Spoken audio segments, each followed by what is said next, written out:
Season 2, Episode 10 of Doctor Who aired on the 17th of June 2006, almost 14 years ago from when I'm filming this.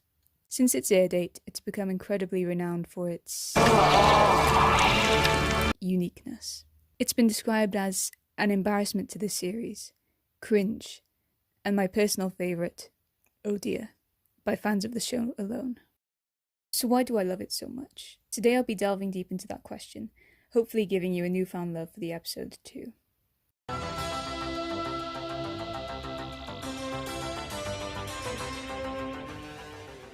Firstly, let's have a look at the wider context of the episode.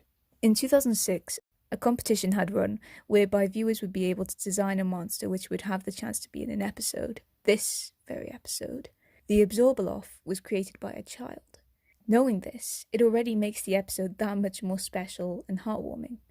My name is Will Grantham. In 2006, I won the Doctor Who Design a Monster competition. My villain design was the Absorbaloff, who went on to be the main villain of this very episode. As well as this, Love and Monsters was made in 2006, merely 13 years after the first television series, which used CGI as its primary method for visual effects, was released.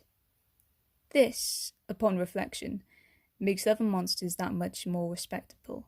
They weren't limited by their budget and try making something using CGI poorly because of the monetary restrictions. They made do with what they had. The special effect makeup used in this is something to respect in itself. The realistic facial molds on the Absorbaloff, the way the faces of the members of Linda looked after being absorbed. People argue that this episode is so bad that it's good. But I don't think this episode is bad. There's a difference between being bad and being self-aware, because that's what this episode is, self-aware. For example, Scary Movie is a comedy film satirizing famous horrors, a self-aware film loved by many.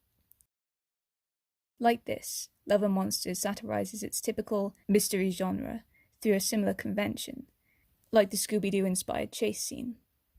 It's one of the most different and inventive episodes, I believe, to this day. Even through the 45-minute runtime of episode 10, you come to love the protagonist, Elton. He is a relatable British figure. I like football. I like a drink. I like Spain. And if there's one thing I really, really love, then it's Jeff Lynne and the Electric Light Orchestra. Someone you root for because you get to understand his morals and goals, and the reasons behind them due to his first-person storytelling narrative.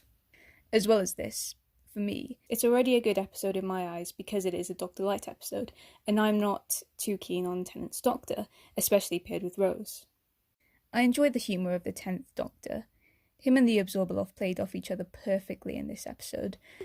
What's the twin planet of Raxacoricophalopatorius? Clom. Clom, yes, and I'll return there victorious once I possess your travelling machine. Well, that's never going to happen. Oh, it will. And nostalgia keeps him afloat in my rankings. But that's another thing. Some may argue that this episode is only loved due to its nostalgia. While this may be a factor, I still believe there are many more layers to this episode which make it stand out. I absolutely adored the way the Electric Light Orchestra's music was used in this episode. Of course, this may be another bias since I love Yellow. Although, honestly, who doesn't?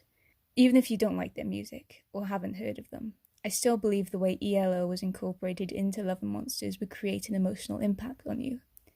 The way it establishes Elton's character at the start,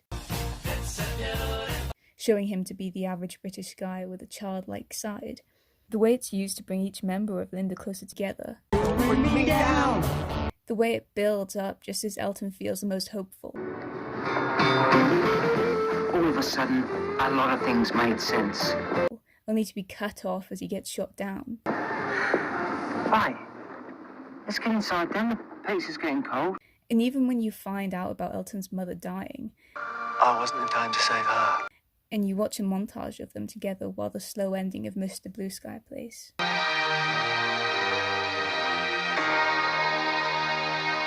Even just the way the lyrics of Mr. Blue Sky can be interpreted within the context of Doctor Who in general. It's such a light-hearted episode, which makes you feel like a kid again, even excluding the context and nostalgia, since you're following the journey of Elton, who has a childlike curiosity, humour and playfulness. London Investigation and Detective Agency. Fish and chips, rock and roll, Yeah, Chakademus and pliers. with a happily ever after ending for Elton and Ursula. But the tone can change in an instant, like when Rose filmed Jackie, when Jackie gave her speech of what happens to those left behind. Let me tell you something about those who get left behind. Because it's hard. And that's what you become, hard. And when Linda were absorbed into the earth. As much as full-on, thought-provoking episodes are my favourites, Love and Monsters gives you a break from the heavy emotional baggage such episodes can bring. And that's why I love Love and Monsters.